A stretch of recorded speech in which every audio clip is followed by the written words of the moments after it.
That's a double sugar cube setup in there. It's actually quite loud, quite clear. Obviously, I don't have the motor hooked up to it right now, so it's not going to be able to do much, but at least now. I also wired in a rear LED, which never did on any of the production Kobo stuff. But anyways, there you go.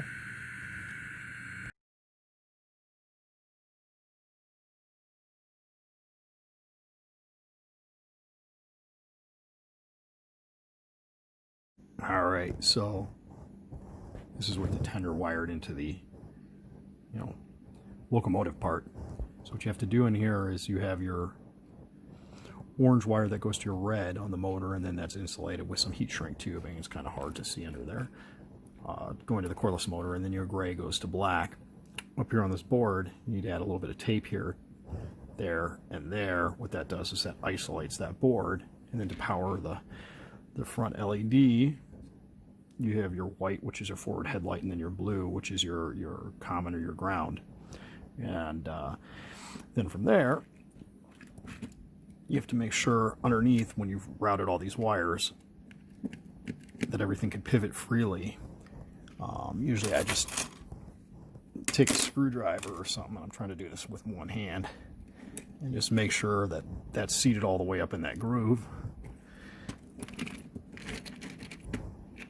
and that you can go like that, because that'll throw the balance of the engine off and cause derailments. Plus I also fixed the fulcrum on this engine.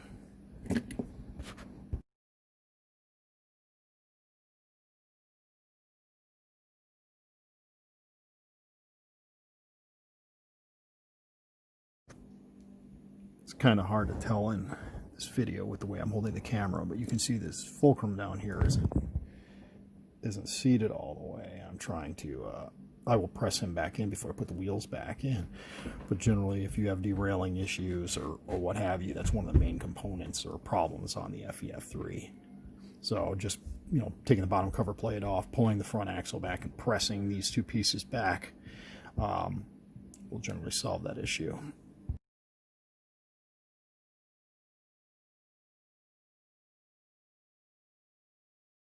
Alright, there we are. Working at least on the test track. You always want to test something on a test track. In this case, we got a local programmer back there. That way, if there's any shorts or things aren't working right, we'll automatically trip it here, as opposed to throwing the decoder on live track and making it go poof, because that's always a terrible idea. It looks like we got forward headlights. Got rear headlights. Sounds completely different with two speakers in it too.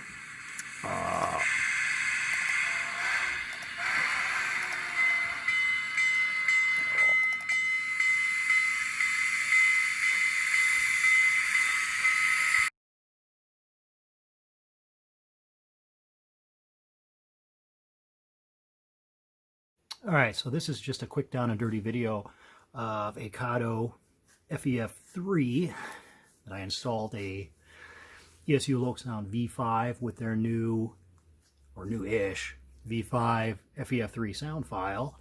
Also, as opposed to most of the ones I normally do, this one I added dual sugar cube speakers to the tender, and I also added a rear light, which most of them don't get because it's more work. But anyways, so we will fire this guy up, and we'll hit power.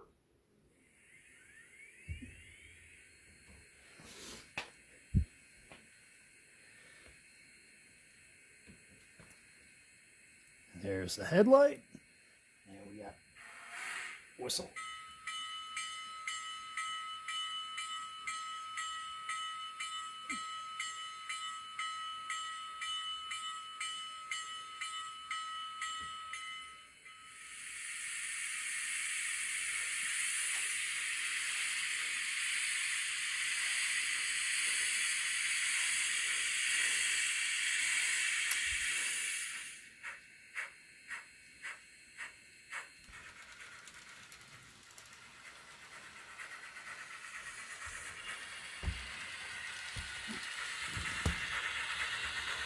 Okay, so that pan job wasn't the best, but there you go.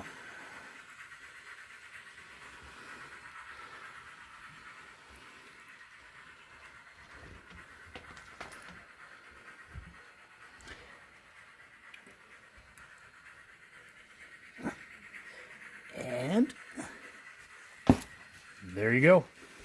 FEF3 with sound. ESU LokSound V5s.